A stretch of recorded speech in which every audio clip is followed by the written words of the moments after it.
오늘은 사순절의 마지막 주간이며 고난주간이 시작되는 날입니다. 또한 예수님께서 나귀를 타시고 입성하신 종려주일이기도 합니다. 흔히 예수님의 예루살렘 입성을 승리의 입성이라고 하지만은 사실 승리의 입성이 아닌 실패의 입성이며 죽음의 입성처럼 보이기도 합니다.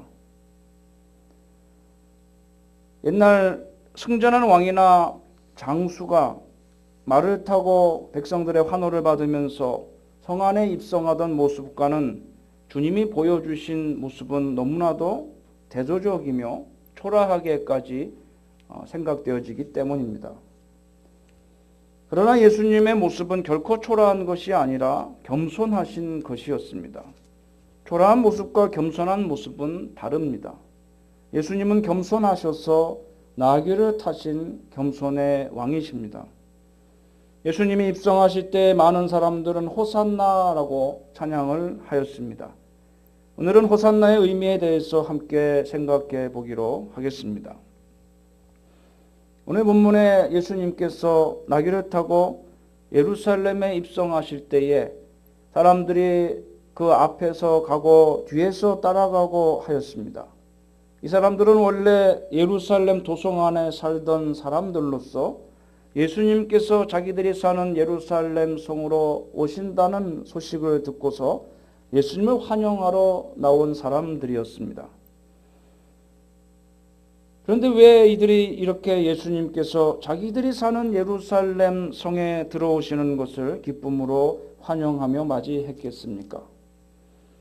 그것은 그만큼 오랫동안 유대인들이 메시아를 대망하여 왔기 때문입니다. 그들이 예수님을 메시아로서 믿고 있었기 때문에 이제 예루살렘, 즉 메시아께서 왕으로 임하실 성읍으로 들어오신다는 것은 곧 자신들의 구원을 의미하였으며 민족의 해방과 몰락한 다윗 왕조의 재건을 의미하는 것이었습니다. 또한 주권을 로마에 빼앗긴 이스라엘의 중흥을 뜻하는 것이었기 때문에 백성들은 이와 같이 예수님께서 예루살렘 성으로 들어오시는 것을 열렬히 환영하였던 것입니다.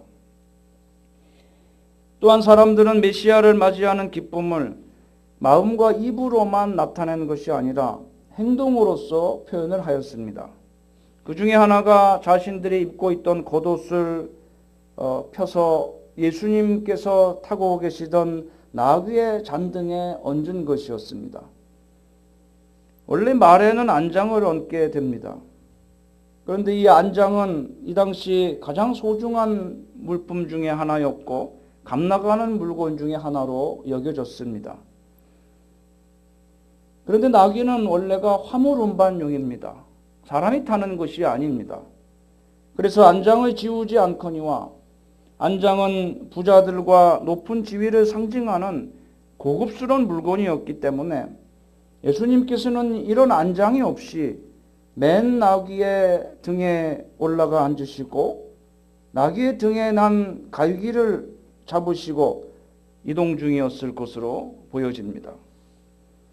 그 모습을 본 사람들은 자신이 입고 있던 옷을 그 나귀의 잔등에 얹어서 예수님이 그 위에 앉게 하였던 것입니다.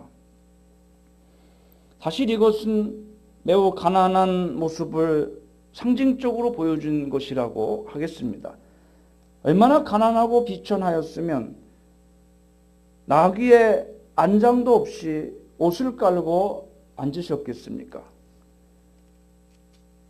이러한 예수님을 우리가 마음속에 모시고 생활 속에 나의 왕으로 모셔드리고 살아갈 때에 과연 이 세상의 물질이나 명예나 권력을 탐하는 마음을 가질 수가 있겠습니까?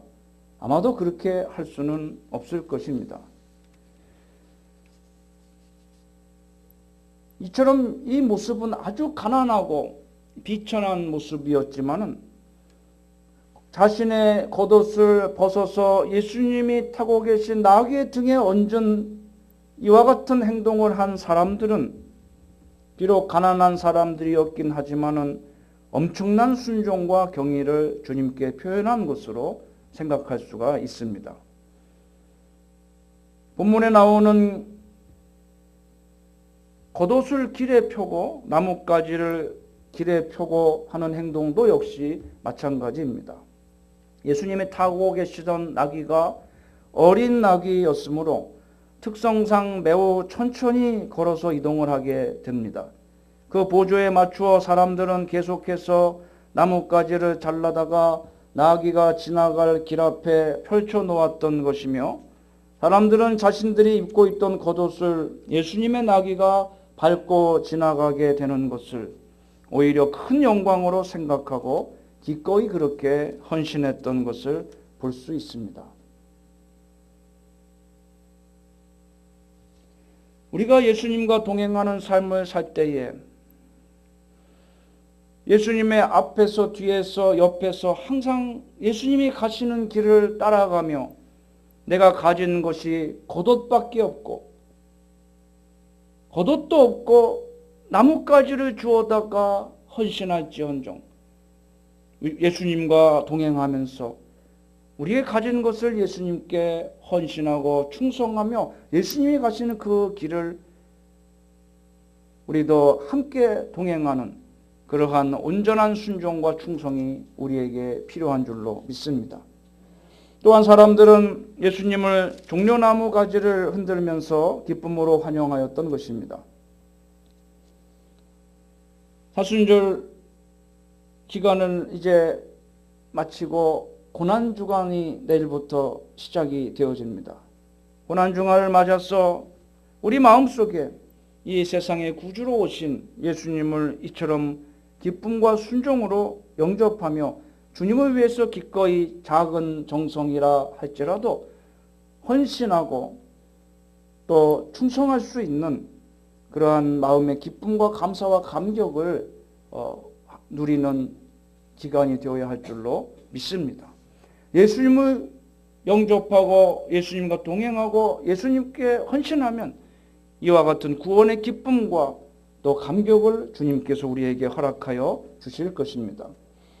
그런데 놀라운 한 가지 사실은 이토록 기쁨으로 환영하며 열의를 가지고 주님께 충성과 헌신을 맹세했던 사람들이 불과 일주일도 채 안 돼서 그 생각과 태도가 돌변하여서 예수님을 십자가에 못 박으라고 사리를 가지고 외치며 대신 강도로 놓아주라고 말하였다고 하는 것입니다. 호산나 다윗의 자손이여 주의 이름으로 오시는 이여 호산나라고 찬양하던 이들의 찬양 소리는 내가 엘리야이면 너 자신을 구원하여 보라, 십자가에서 내려와 보라 라고 예수님을 조롱하는 비웃음의 소리로 바뀌었습니다. 그러면 그들이 왜 이렇게 되었을까요? 왜 이런 극적인 마음과 행동의 변화를 보이게 되었던 것일까요? 그들은 예수님에 대해서 처음부터 오해하였고 잘못된 기대를 가지고 예수님을 바라보았기 때문인 것입니다. 그들은 예수님께서 메시아이시니 당연히 자기들의 임금이 되어서 그들에게 무너진 성을 회복하고 몰락한 다윗 왕가를 재건하여 마치 다윗과 솔로몬의 시대처럼 풍요롭고 살기 좋은 평화의 시대가 곧 도래할 것임을 믿었습니다. 메시아가 오시면 다윗과 솔로몬 시대처럼 아니 그 이상으로 이스라엘이 중흥되리라고 사람들은 메시아를 기다려왔습니다. 또 그렇게 되면 먹고 사는 일에 걱정 없이 그 누구라도 풍요롭고 번영한 삶을 영위할 수 있을 것으로 바랬던 것입니다. 또 그들은 너무나도 조급하였습니다. 지금 당장에 자신들의 시대에 이 세상의 나라에서 지금 이 순간에 주님께서 그런 일들을 자기들 눈앞에 행하실 것이며 예수님을 반대하던 사람들과 그 권력 앞에서 예수님께서 메시아 왕으로서의 놀라운 권세와 능력을 발휘하여 그 원수들을 물리치시고 대적들을 굴복시킬 것을 기대하였던 것입니다.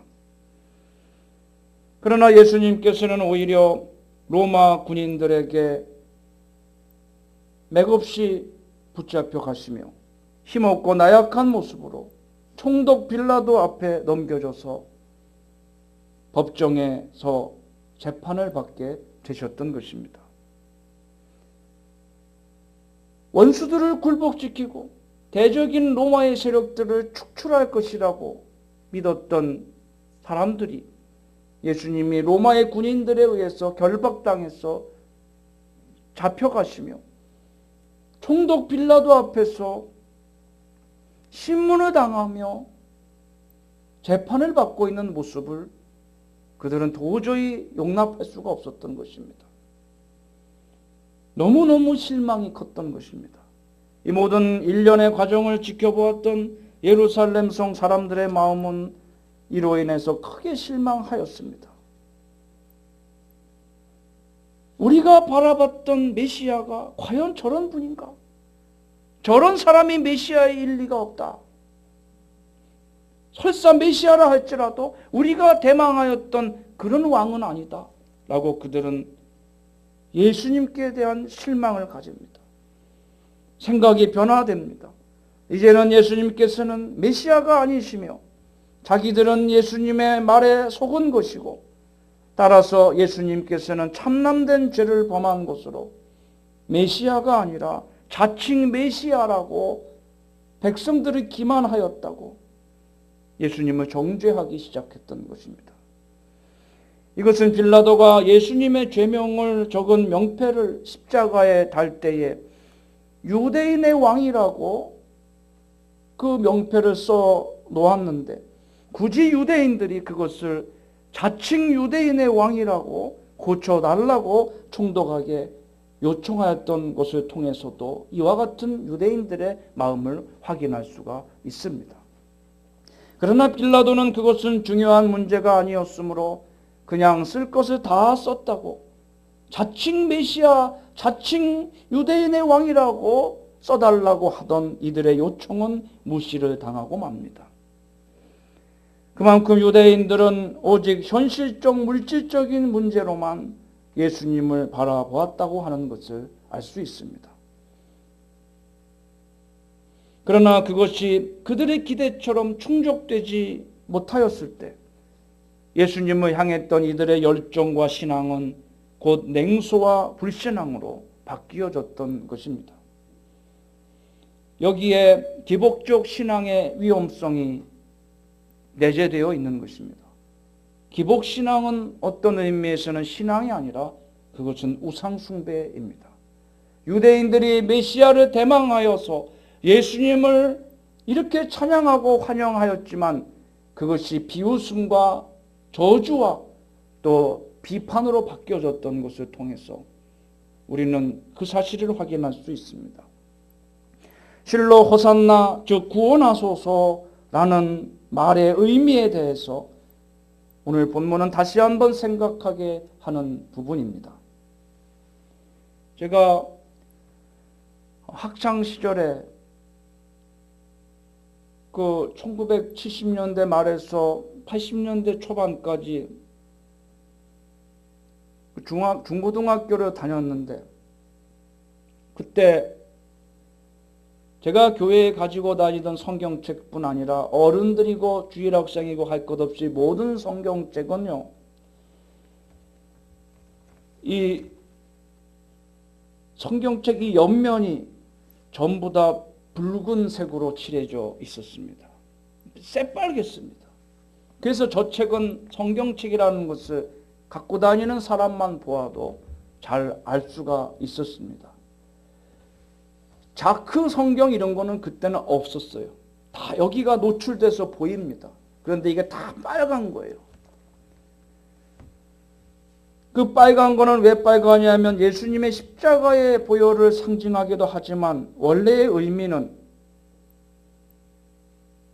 이 성경을 성도들이 펴서 안에 있는 복음의 진리를 접하는 순간에 이 복음이 자신들에게까지 도달하기까지 이 복음을 위해서 순교자들의 피 뿌리는 헌신을 통해서 이 성경을 우리가 손에 넣을 수 있었다는 것을, 순교자들의 피에 의해서 이것이 말씀을 우리가 접하게 되었다는 것을 상기시키기 위해서라고 합니다.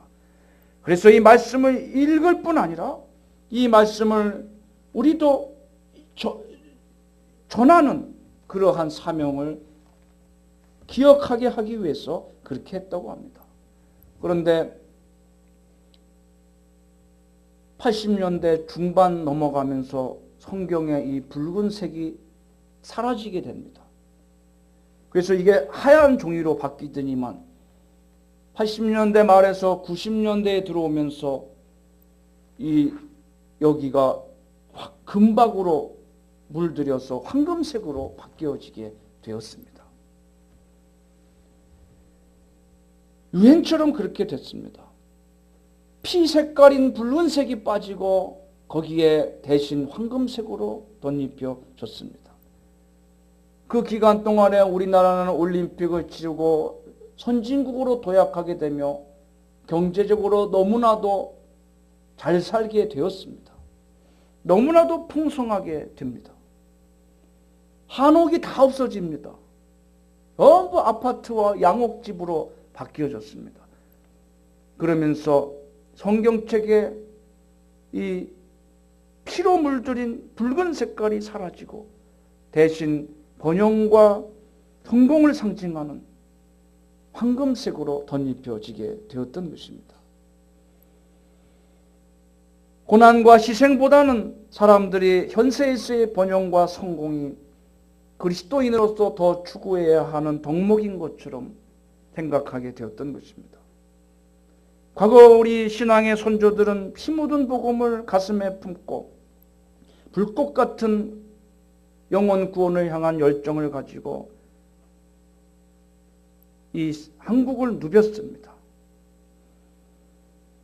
정말 다른 것은 몰라도 예수님의 십자가의 은혜만큼은 성도들이 간직을 하고 그것을 소중하게 여겼습니다. 그 절망 가운데서 예수님만이 그 절망 가운데 우리를 소망으로 인도하시고 영생으로 인도하시는 그런 분으로 성도들은 붙잡았습니다. 오늘날에는 여러 가지 교육 프로그램이나 선교 프로그램으로 교회들이 가득 차 있습니다. 그러나 진정 우리를 고난과 핍박의 현장으로 달려가게 하고 예수 그리스도의 십자가의 보혈의 은혜로 우리를 이끄는 그러한 십자가의 복음을 점점 잃어버려 가고 있습니다.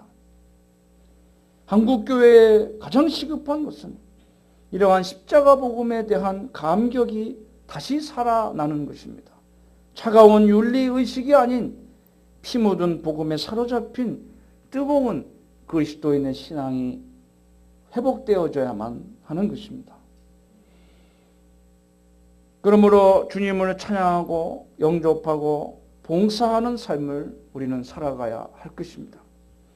무엇보다도 주님께서 나의 영혼의 목자가 되시며 천국으로 인도하여 들이시는 메시아이심을 분명히 깨닫고 그 십자가의 은혜 속에 살아가는 신앙의 삶이 되도록 힘써야 되겠습니다.